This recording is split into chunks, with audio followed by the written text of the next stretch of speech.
There are glaciers today, some of which are in Iceland or Greenland or Antarctica, which have held water trapped in ice for well over 10,000 years. If this ice were to melt, sea level would rise.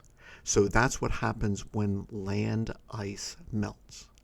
When sea ice melts, the ice which is floating in the ocean, say around Iceland or Greenland, and that's where these images were taken, or around Antarctica, where I have never visited, so unfortunately I don't have images of Antarctica.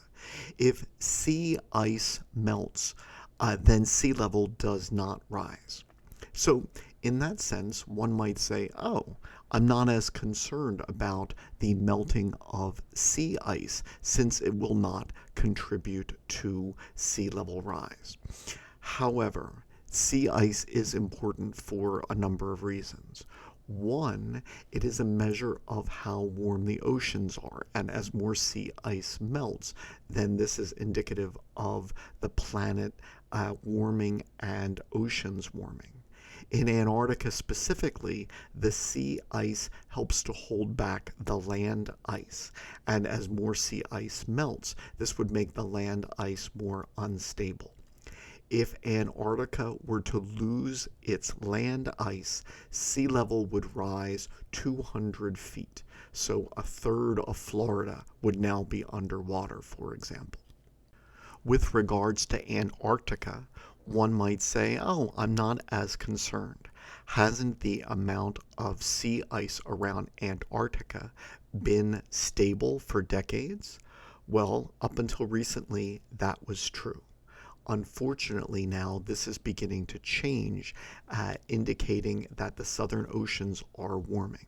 So, for example, in the year 2024, if one were to look at the minimum of ice that occurs in February. So February is when Antarctica experiences its summer, and this is when it has the minimum amount of ice around it.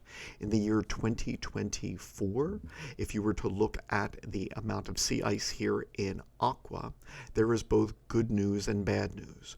The good news is it is higher than last year's record low by about 72,000 square miles. That is good news.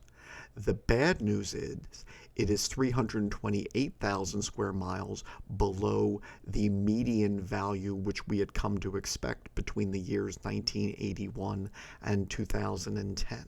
So for comparison, that's more than the size of all of the Northeast United States and about the same size as the state of Texas.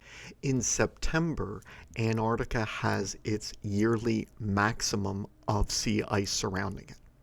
And in 2024, there was good news. The amount of sea ice around Antarctica was 77,000 square miles above last year's record low. That is good news. The bad news was that it was almost 600,000 square miles below the median value we had come to expect between the years 1981 and 2010.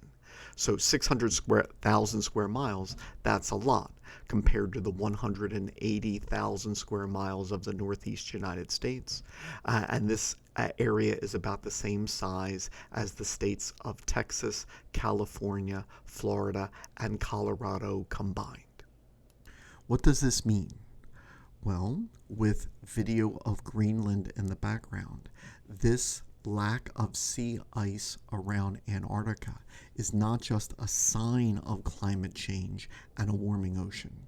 It will now also contribute to additional warming and thus additional climate change because white ice reflects sunlight back into space while blue ocean absorbs heat.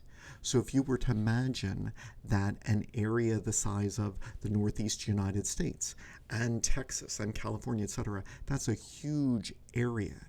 If that area of planet Earth is no longer reflecting the sun's energy, but rather absorbing the sun's energy, this will now make climate change much worse. What we observed in the year 2024 is a continuation of the recent alarming trends.